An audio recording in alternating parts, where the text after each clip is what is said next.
নমস্কাৰ মই দেবাশিষ বৰ্মনে পুনৰ আপোনালোকক এই চেনেলটোত স্বাগতম জনাইছো মই Edulife Indiaৰ এজন ডিজাইন ইঞ্জিনিয়াৰ এই চেনেলটোৰ জৰিয়তে আমি DIY অৰ্থাৎ ডু ইট ইয়োৰসেল্ফ বস্তু কিছুমান বনাবলৈ শিকাও যিবোৰ আপোনালোকে ঘৰত বহিয়ে বনাব পাৰিব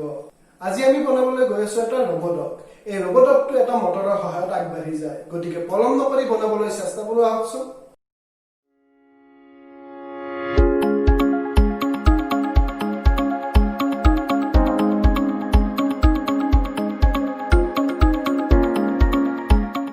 প্ৰথমতে যিকোনো খালি কলমৰ ৰিফিল এডাল ল'ব আৰু দিয়াখলৰ সহায়ত হেকি লৈ ভাঁজ লগাই জোখমতে কাটি ল'ব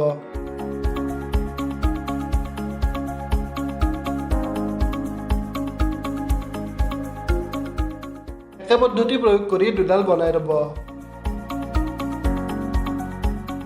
ৰিফিলতকৈ অকণমান বহল পাইপৰ টুকুৰা এটা ল'ব আৰু সমানে দুটুকুৰা কৰি ল'ব এতিয়া মই দেখুৱাৰ দৰে বহল পাইপডাল ৰিফিলত সুমুৱাই ল'ব আৰু অতিৰিক্ত অংশ কাটি পেলাব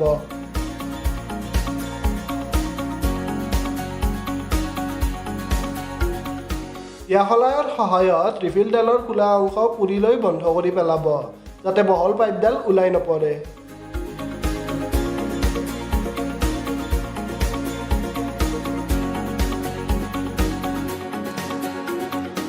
এটা বিঅ' মটৰ ল'ব লগতে মই দেখুৱাৰ দৰে পাইপ দুডাল লগাই ল'ব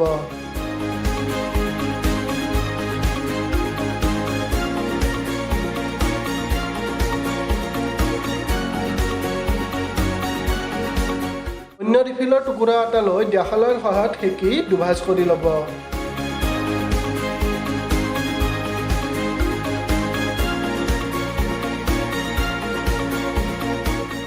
এতিয়া এই টুকুৰাটো বিঅ' মটৰটোৰ তলফালে হট গ্লু গানৰ সহায়ত লগাই ল'ব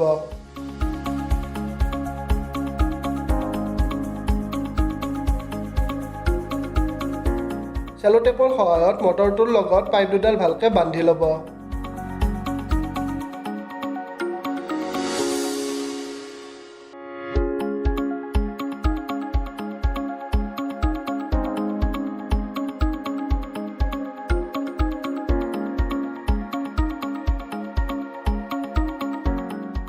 আইচক্ৰীম ষ্টিক লৈ দুটুকুৰা কাটি ফুটাই লওক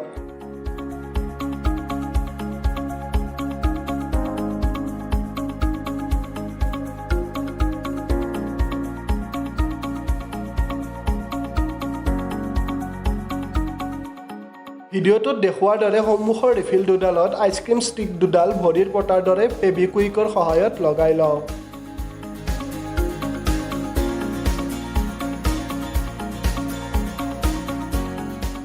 আইচক্ৰীম ষ্টিক এটুকুৰা লওক আৰু পিছফালৰ ভৰি দুখনত লগাই লওক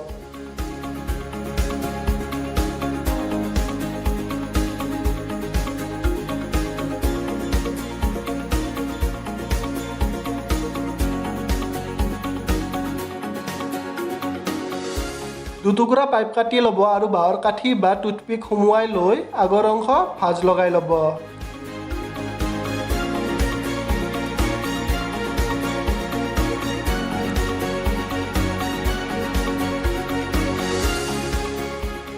হট গ্লু গানৰ সহায়ত বাঁহৰ কাঠিৰ ভাঁজ লগা অংশ সন্মুখৰ ভৰি দুখনত লগাই লওক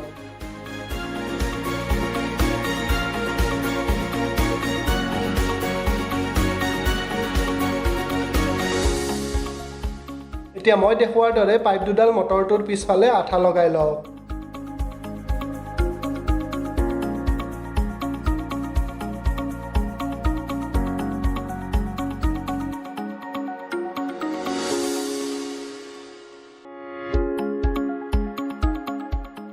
ভৰিকেইখনত হট গ্লু লগাই ল'ব যাতে গ্ৰিপ পায়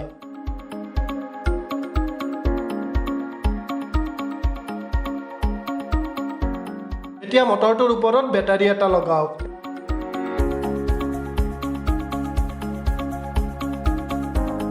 দুডাল তাৰেৰে বেটাৰীটোৰ সৈতে মটৰটো সংযোগ কৰক দেখিব যে ৰবটকটোৱে খোজ কাঢ়িব আৰম্ভ কৰিছে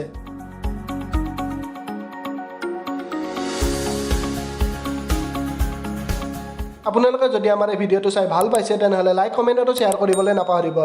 লগতে ছাবস্ক্ৰাইব বাটনটো টিপি বেল আইকনটো প্ৰেছ কৰি দিব ধন্যবাদ